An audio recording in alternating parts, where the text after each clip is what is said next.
We march a modern army into the shifting sands. Steel bayonets gleaming, GPS beeping, supply trucks rolling. We pit 21st century firepower against a landscape that doesn't care about empires, technology, or human arrogance. We dismantle the hubris of a nation convinced that geography always yields to gunfire. Because 2,500 years ago, one of the greatest empires the world had ever seen tried exactly that. And the desert swallowed 50,000 men whole before the first arrow ever left the bowstring, before the first spear was thrown, before a single soldier even saw the enemy.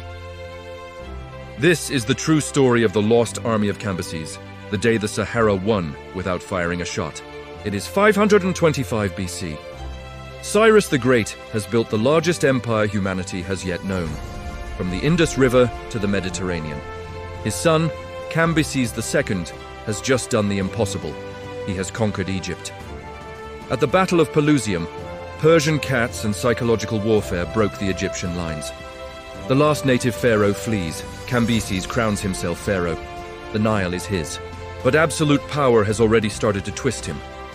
Ancient sources say he is growing unstable, paranoid, megalomaniacal. And there is one place that still refuses to bow: the Oracle of Amun at Siwa Oasis, deep in the western desert, 300 miles west of the Nile. This is no ordinary temple. Alexander the Great will one day visit it and be declared son of Zeus Ammon. Kings travel months for its prophecy. Cambyses sends envoys, and the oracle does not give him the divine endorsement he craves. Furious, Cambyses makes a decision only a god-king could make. March 50,000 men into the desert and burn that oracle to the ground. Show the gods who rules Egypt now. 50,000 Persian soldiers, the elite of the elite, leave Thebes with guides and camels loaded with water and grain. They are not marching to fight another army. They are marching to punish a god. First leg, 7 days across burning sand to the oasis the Greeks later call the Islands of the Blessed, today's Karga Oasis. They resupply, refill water skins, and feel invincible. The desert looks conquered, then they step off the map. No roads, no wells, no shade, just endless dunes that rearrange themselves like living things. Imagine it. Column after column of men in scale armor, bows on their backs, shields slung, marching in perfect formation the way they had across the plains of Mesopotamia. But every step forward costs water. Every hour the sun bakes the sand until it burns through sandals. Supply lines stretch thinner than a spider's thread. Still, they march. Because the King of Kings has commanded it, and geography has never dared say no to Persia before. They are halfway between Karga and Siwa, roughly 150 miles into nothingness, when they stop for breakfast. The men are laughing, sharing rations, confident they will reach the oracle in days. Then the wind changes. A sudden, violent south wind, the Khamsin, rises without warning. Not a breeze. A wall. Ancient historian Herodotus writes, "A great and violent south wind arose, which buried them in the masses of sand which it bore, and so they disappeared from sight. One moment they are eating. The next, the sky turns black. Sand screams horizontally. Tents shred. Camels panic and bolt. Men clutch each other, screaming, but the roar of the storm drowns every voice.